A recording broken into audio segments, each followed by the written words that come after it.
Si je vous demande de me citer votre film d'horreur préféré, vous aurez sûrement la référence. Oui, nous allons ensemble découvrir le trailer de Scream 6 qui vient d'être partagé. Rendez-vous le 8 mars 2023 pour trembler dans les salles. Et d'ailleurs, à l'occasion de ce trailer, une affiche a aussi été partagée que voici avec les différents acteurs que l'on pourra retrouver dans le film. Mais découvrons le trailer et on en parle juste après.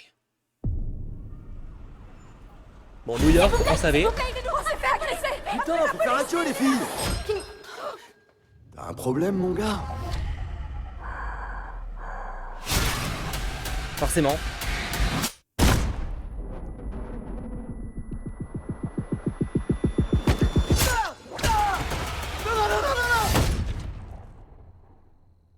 C'est rare de le voir tuer avec une arme avec le masque.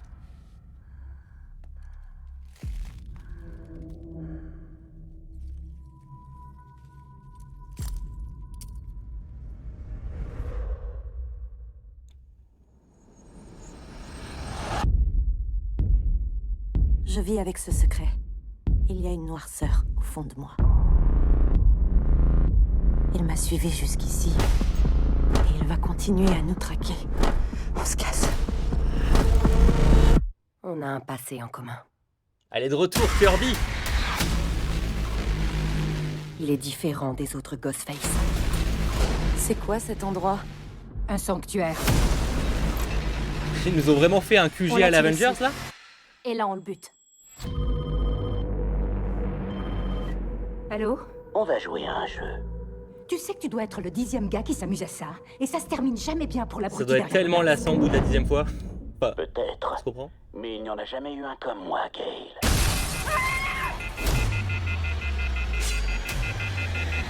Moi, je suis différent. Alors crois-moi, je vais pas te rater. Tu vas prendre cher, connard.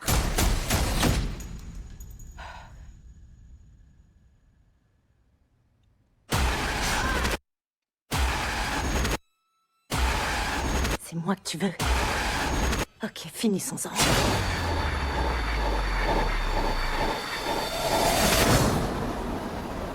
Les gars, Ah oui, période d'Halloween.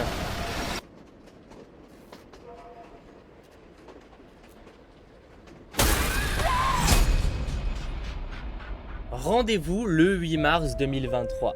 Je pense que comme beaucoup, quand ils ont annoncé un nouveau film Scream au début, j'étais un peu en mode encore un nouveau film. Alors j'ai beaucoup aimé en vrai le 5e, je trouve que c'était une bonne surprise, je trouvais très cool. Mais c'est vrai qu'un 6e, j'étais en mode bon, bof.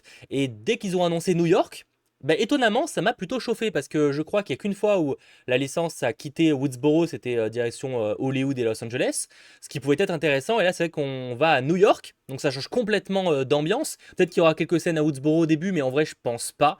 Je pense qu'il y a moyen qu'on ait 99% du film à New York. Là, c'est Times Square d'ailleurs. Donc ça, c'est vrai que c'est assez intéressant, je trouve, en termes d'ambiance, de voir à la fois. Donc on quitte d'une petite ville, voilà, au milieu de nulle part, où finalement tout le monde se connaît, pour une grande ville où il y a tellement de monde qu'en vrai, les gens ne font plus gaffe à ce qui nous entoure. Là, par exemple, en vrai, un meurtre dans un métro, ça choquerait même pas tellement. Je dis, ça paraît peut-être un peu cinématographique, mais finalement, c'est même pas improbable qu'on s'en rende même plus compte tellement il y a de monde des fois, et encore plus quand les gens là sont déguisés. Et du coup, là, les gens s'en rendent même plus compte. Et d'ailleurs, est-ce qu'il y a... Parce c'était quand même pas mal dans la boutique. Ils se sont tous barrés en courant. Ils ont réussi à tous faire le magasin. Parce qu'ils étaient 2-3 là, à l'intérieur, à la minimum. Alors, parce qu'ils tuent celui-là. Ils tuent le vendeur. Mais il y en a... Ouais, non, il y en a quand même 2 ou 3 à partir. Ok. Parce que visiblement, ils sont plus que 2 après. Donc c'est que ça peut être assez intéressant. Sachant qu'on a des informations sur le film qui ont été partagées par Entertainment Weekly. On y revient juste après. Ça peut être intéressant. Il y a quelques détails qui ont été communiqués par rapport à l'intrigue qui ne sont pas évoqués d'ailleurs dans ce trailer qui reste assez vague, même si du coup on le voit utiliser un gun. J'ai l'impression que c'est un Ghostface encore plus brut et violent que dans les précédents. Il y a même moyen qu'il fasse un sacré carnage. Quand on y réfléchit, dans le 5e film, il fait pas tant de morts que ça en vrai. Hein. Il en fait quoi? 4-5? Enfin, je viens de le voir il y a quelques instants, mais je me rappelle déjà pas du nombre. Mais je crois qu'on est sur 4-5. C'est pas énorme en vrai. Enfin, ça reste beaucoup, mais là j'ai l'impression qu'on peut avoir un Ghostface qui va être encore plus violent. Qui va du coup aussi par le fait qu'il y ait beaucoup de monde dans la ville, attaquer encore plus de monde. Peut-être que c'est moi qui suppose comme ça. Pour l'instant, on n'a que 30 minutes, enfin 2 minutes 30 d'images à peu près. Mais c'est un peu l'impression que j'ai pour l'instant. D'ailleurs, le masque est légèrement différent, il est plus vieilli. Maintenant aussi, qui sera le tueur? J'avoue que je pense souvent à Sam parce que c'est un peu ce qui était pas teasé, mais par rapport ses parents, enfin, etc., on pourrait peut-être penser que c'est un lien avec ça. Mais est-ce que c'est pas trop évident que ce soit Sam, justement, qui est donc le personnage qu'on avait juste avant aux côtés de Tara, d'ailleurs incarné par Jenna Ortega, qui a tout cartonné dernièrement dans la série Mercredi.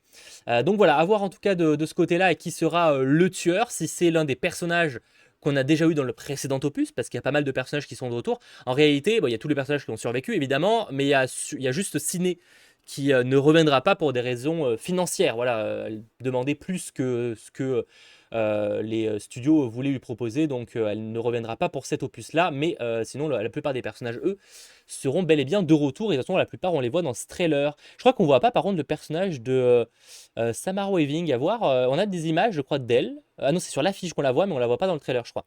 Et en tout cas, on voit que Sam est chez un psychologue, du coup, j'imagine. Pareil, je reviendrai après parce qu'on a quelques informations à ce sujet. Mais attends, est-ce que c'est bien? Là, c'est Sam qui a ça dans le masque, enfin, qui a ça dans les mains. Alors, est-ce que c'est genre le masque originel? Qu'elle aurait peut-être enterré ou un délire comme ça, mais pour elle aurait du sang, non, ça n'a pas trop de sens. Ça paraît trop évident en vrai que ce soit Sam, mais peut-être que c'est aussi ce qui veut être montré. C'est en mode, c'est tellement surprenant qu'en fait ça va réellement être ça. Vous voyez ce que je veux dire? À voir. Nous verrons. En tout cas. Alors ce personnage-là, elle apparaît 2 secondes. Et je sais pas pourquoi. Je sens que ça va être la mort d'intro. Je sais pas pourquoi. Je sais pas du tout comment ils vont gérer le truc. Il y a toujours dans les scrims normalement, je crois. À moins peut-être qu'il y a une exception, mais il me semble pas. Faudrait que je me refasse les premiers. Mais ça commence toujours par un mort ou en tout cas une attaque d'intro. Et je serais pas étonné qu'elle en fasse partie en réalité. Parce que, je sais pas, c'est un instinct, c'est un instinct. En tout cas, on a quelques nouveaux personnages qui se montrent, parce qu'en fait, certains seront à l'université, on va le réévoquer. Et on a surtout le retour de Kirby, qui était présent donc dans le 4e film Scream, et en fait dans le 5e, alors faut aller voir ma vidéo, d'ailleurs j'avais fait une vidéo, je vous mettrai l'information là juste au-dessus de ma tête, où en fait je vous expliquais entre guillemets la saga, je revenais sur tous les liens, etc. Entre tous les films. Et en fait, dans le 5e opus, il y a un petit easter egg, c'est quelques frames sur un site internet, je crois, où en fait on apprend que Kirby est en vie et qu'elle raconte ce que c'est d'être une survivante. Et bah, visiblement, voilà, en tout cas, elle sera de retour pour un rôle un petit peu important. Je pense qu'elle va en partie remplacer Ciné, en fait. Hein. À mon avis, elle va remplacer un peu le rôle de Ciné, du personnage bien badass qui est bien prêt à en découdre. Et ce qui est intéressant, c'est qu'ils ont l'air d'avoir un QG. Bon, là, comme je vous dis, la phrase culte du film. Mais ils ont un QG avec, alors je pense qu'il y aura masse d'easter eggs. Je me revois les films pour avoir les rêves. Peut-être qu'il y a des t-shirts et tout qu'on a dans les anciens films. Avec les différents costumes. Ok, j'avoue que c'est un peu bizarre. Mais ouais, c'est un peu le musée du Ghostface. Mais en mode, ouais, le sanctuaire. Bon, pourquoi pas. Ça a l'air d'ailleurs d'être un peu dans une sorte de pièce de théâtre. Enfin, dans une salle de théâtre plutôt.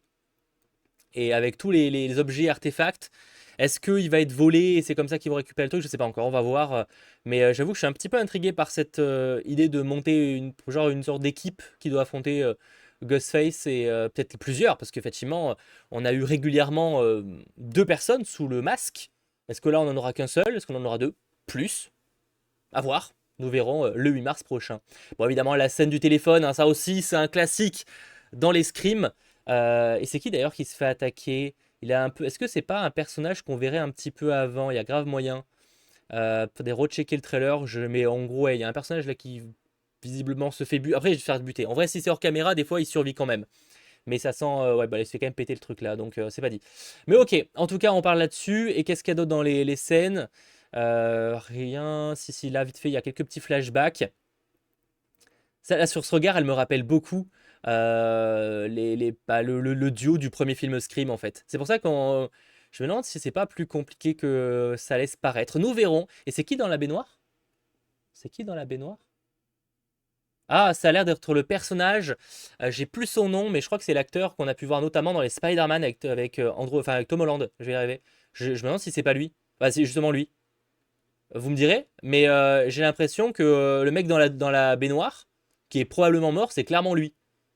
J'ai l'impression qu'il a des cheveux et une barbe, comme le gars. Je me trompe peut-être. Après, est-ce qu'il est vraiment mort ou parce qu'après, il peut aussi avoir la douille de en fait, je suis pas mort et c'était moi le tueur, je sais pas. Ah si, en fait, si, non, on voit Samara Weaving, on la voit très très vite fait, quelques secondes, mais elle apparaît bel et bien dans le trailer. Ok, et je crois que c'est plus ou moins tout, parce qu'après ça c'était une scène qu'on avait pu voir déjà dans le premier teaser avec Halloween. Ça peut être intéressant d'ailleurs de placer Halloween dans le thème, et enfin dans le film. Et d'ailleurs on a plein de références à différents films d'horreur. Voilà, j'en vois pas mal, je crois qu'on a vu du Freddy Krueger notamment, enfin voilà, plein de références, n'hésitez pas à les dire en commentaire. Et donc je voulais pour terminer cette vidéo, regarder ensemble très vite, parce que c'est une vidéo quand même assez longue, mine de rien, je parle beaucoup, avec un petit article où on a quelques informations. Alors la reconfirmation évidemment qu'ils vont quitter Woodsboro en Californie pour New York, bon ça ok, que Courtney Cox reprend ce rôle, on l'a vu, hein, de Gale Weathers, voilà, donc on a différentes images, rôle qu'elle a quand même depuis 96, mine de rien. Mais ce qui est intéressant, c'est notamment le reste par rapport à l'histoire, en fait, donc certes le film a tourné à Montréal, mais en gros on a la confirmation que Mindy, Chad et Tara, excusez-moi, sont à l'université en fait. Ces trois-là sont à l'université à New York. Et Tara, donc sa sœur, la sœur à Tara, enfin non, Sam, excusez-moi, Sam, la sœur à Tara, je vais y arriver, en fait va se rendre à New York pour protéger sa sœur. Ce qui peut aussi mettre le fait qu'il y a un petit truc étrange, est-ce que si elle se rend justement à New York pour protéger sa sœur, c'est pas parce que c'est elle le Ghostface? Je sais pas. Encore une fois, n'hésitez pas à proposer vos avis en commentaire et vos théories là-dessus. Mais en fait, ce qu'on comprend, c'est que Tara, évidemment, est encore traumatisée et qu'elle essaye de récupérer son adolescence et de devenir une étudiante normale. Et qu'apparemment, il y a encore beaucoup de tensions entre Sam et elle, en fait. Et donc, c'est quelque chose qui va être exploré dans le film. Apparemment, donc, elle a l'impression d'être trop protectrice et de ne pas vouloir leur permettre à tous les deux de passer à autre chose. Elle se sent étouffée. Donc, on verra comment ce sera exploré. Et apparemment, en fait, il y a autant de temps qui sépare à peu près la sortie du film, du premier, enfin, du 5e opus et du 6e, que l'histoire va séparer entre le 5e et 6e, donc il y a plus ou moins la même durée. Ce qui laisse à la fois pas beaucoup de temps et quand même un petit peu de temps, donc c'est quand même encore quelque chose d'assez frais dans l'état d'esprit de nos différents personnages. Et donc on a aussi du coup évidemment donc Hayden Panettiere, je sais pas comment ça se prononce, qui reprend le rôle de Kirby Reed qu'elle avait dans le 4e film Scream. Apparemment elle a parcouru un long chemin, on s'en doute, mais ça a quand même eu évidemment un gros impact dans sa vie et c'est un personnage qui est plus sage certes, mais qui reste toujours un petit peu on fire. Donc on verra en tout cas lors de la sortie du film le 8 mars prochain. J'espère que cette vidéo réaction un peu longue vous aura plu. Si c'est le cas, eh bien n'hésitez pas à lâcher un petit pouce vers le haut, à vous abonner et on se retrouve très vite. Allez, ciao tout le monde. Et regardez bien derrière vous et surtout ne répondez pas au téléphone, évidemment. Allez, ciao tout le monde.